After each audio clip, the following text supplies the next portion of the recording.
সেদিন কলকাতা থেকে ফেরার পথে ঝর্দি হাতে ধরিয়ে দিল একটি কেক।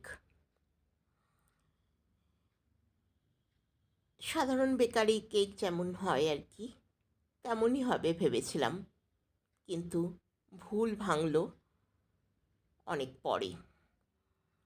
এই কেকটি নিয়ে আমি রাতে ট্রেন জার্নি করেছিলাম।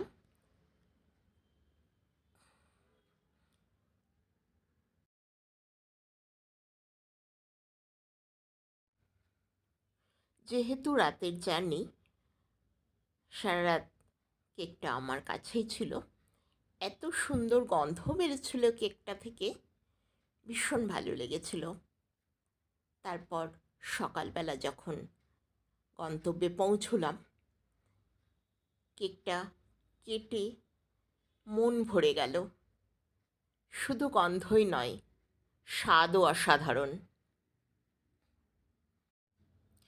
কত ছোট ছোট বেকারির কেক স্বাদে গন্ধে কত সুন্দর হয়।